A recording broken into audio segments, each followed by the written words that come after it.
Hey everyone, XVS here, back in with another episode on how to play AP carries. So in this second episode, we're going to be reviewing Katarina. As always, let's start off with her spells. Here is her passive Veracity. On champion kills or assists, Katarina's cooldowns are reduced by 15 seconds, which is pretty straightforward and basic. Now her Q, Bouncing Blades, she throws a dagger onto enemies and it bounces onto the other enemies who are nearby. They're also marked, so once you auto-attack them or use a spell onto those enemies who are marked, you'll deal increased damage. Now her W, Sinister Steel, this is what you're going to be maxing, by the way. It's an AoE spell that just whirls daggers around her, and it deals a lot of damage. Now her E, Shumpo, this is kind of like a Lee Sin's W. Well, Lee Sin's W and his Q at the same time. You pretty much jump onto a target and you deal damage. Not so much, but still pretty good. You can also jump onto wards, so you can get away really well with this. Now her ult, this is what makes Katarina.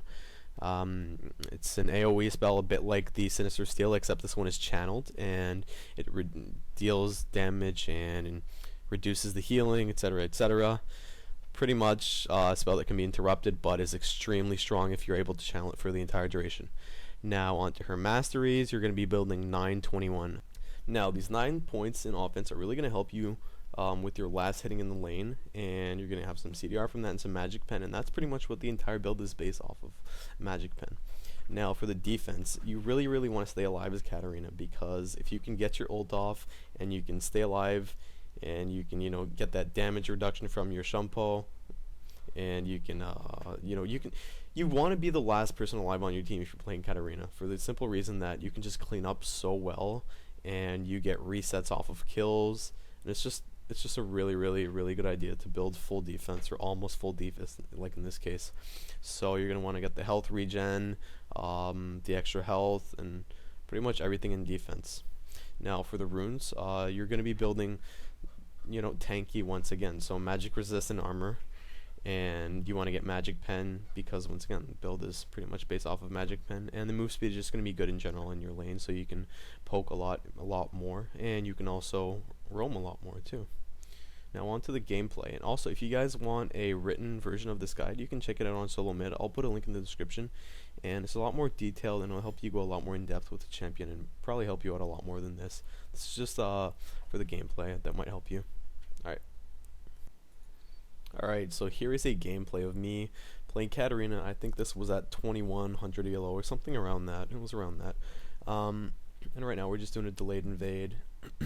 For some reason there isn't any audio on this clip. I think LOL replay messed up, but I'll make sure that doesn't happen in the future episodes. The next episode is going to be Diana, and yeah, anyways, here's our delayed invade. Right now we're just going around, and for some reason their vein was recalling, and Blitz almost messed that up, but I still went in and we were able to get a kill. We were actually able to get 2 kills off of that.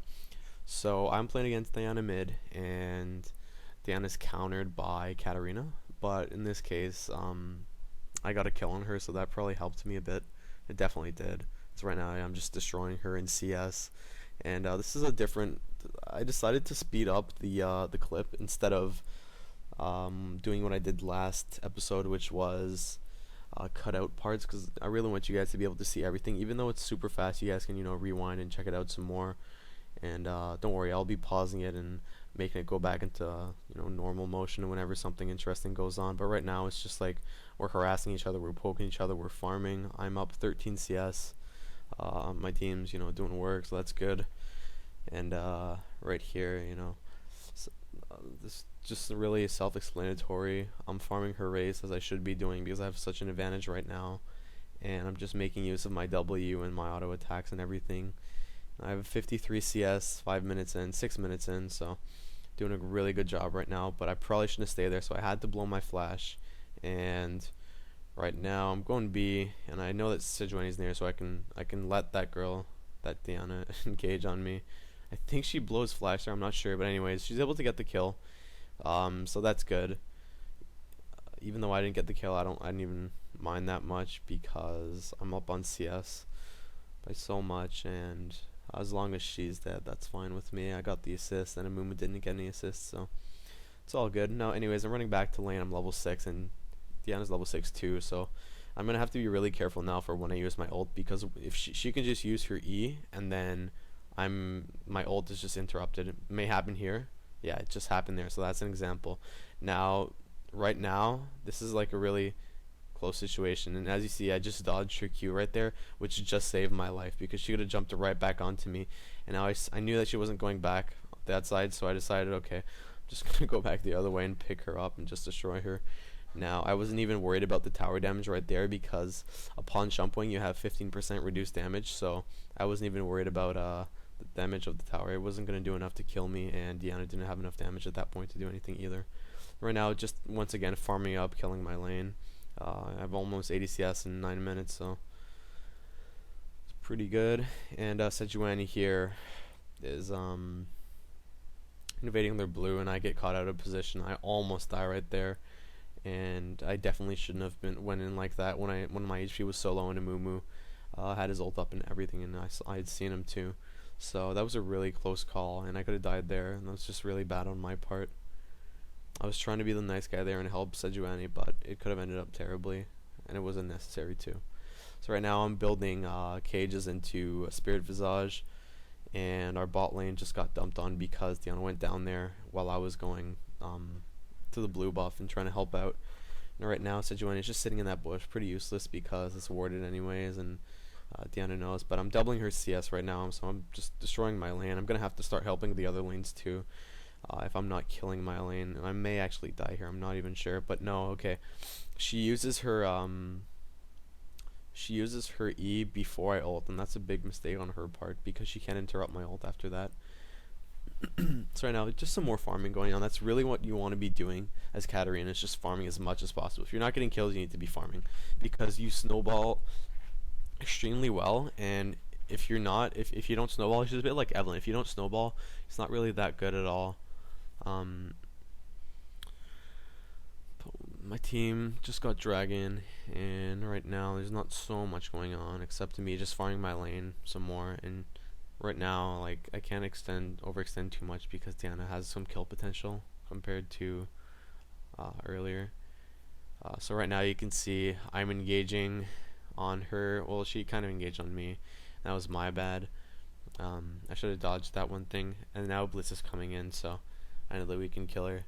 And Blitz knocks her up. It was really close right there. I think I do survive. Do I survive? No, I think I die. Yeah, I die. But still, once again, I got a kill and Bliss gets the assist. So it's not even that bad. And our top lane's able to get a kill of that. He doesn't die either because Rengar is broken and this ult is really strong.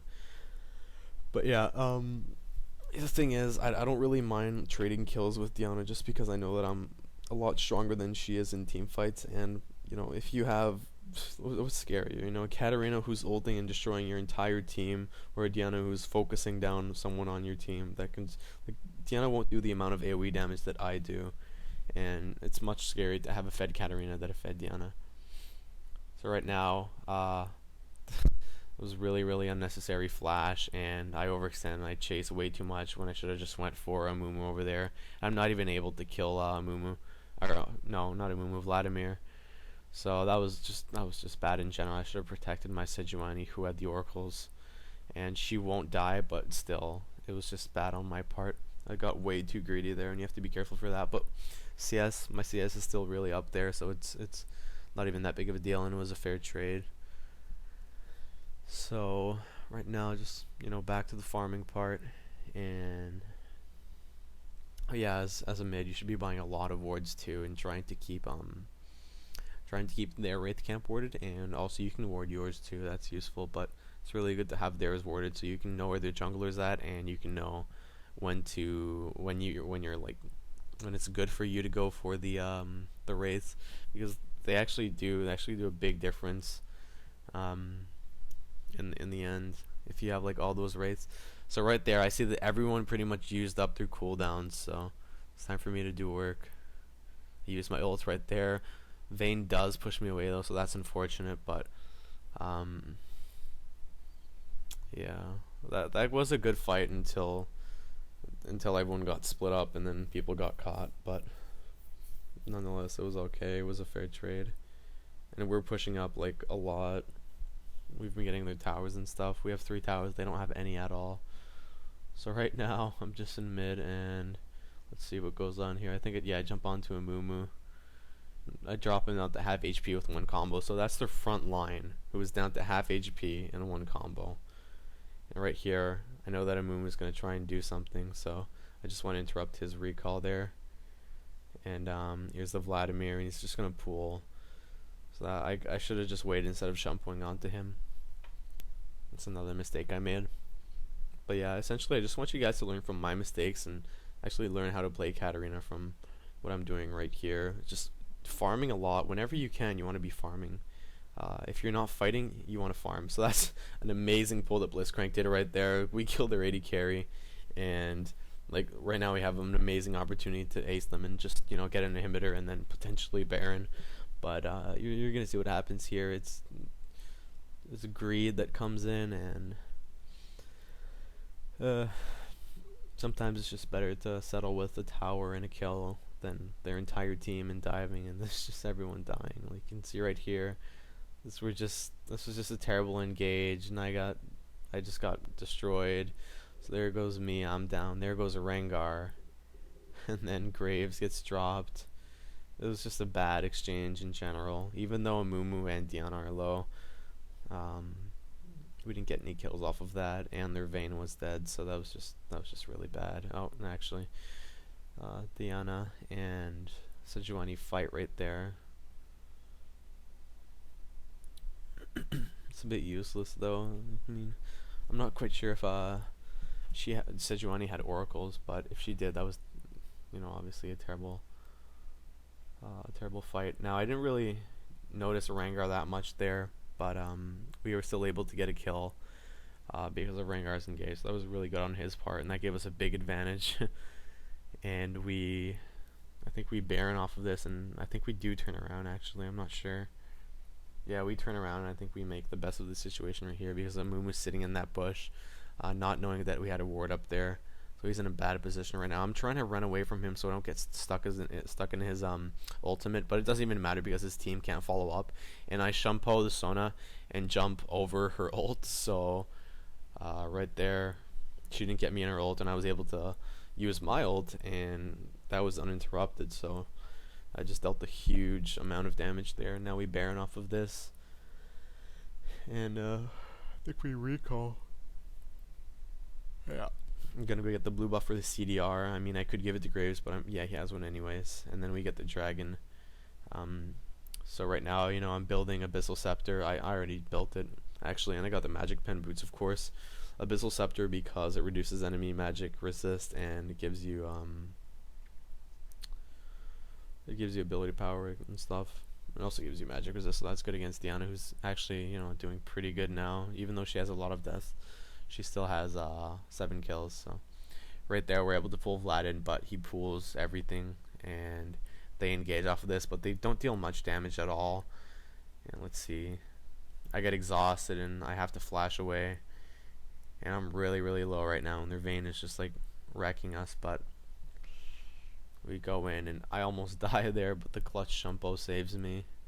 I shouldn't be chasing anyways, but anyways, we ace them there, and that's, you know, at this point it's 17-31, and I'm 8-4. There's not really much they can do. I'm about to get my rabbit on death cap, and I think after this I'd be going for a GA. Yeah, after this I'd obviously be going for a GA.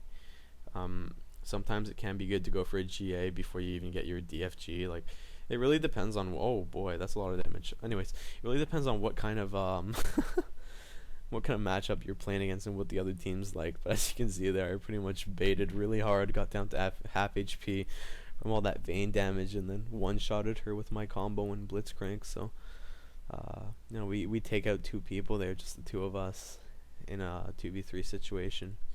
And let's see what happens here. Just Diana getting caught out of position, and there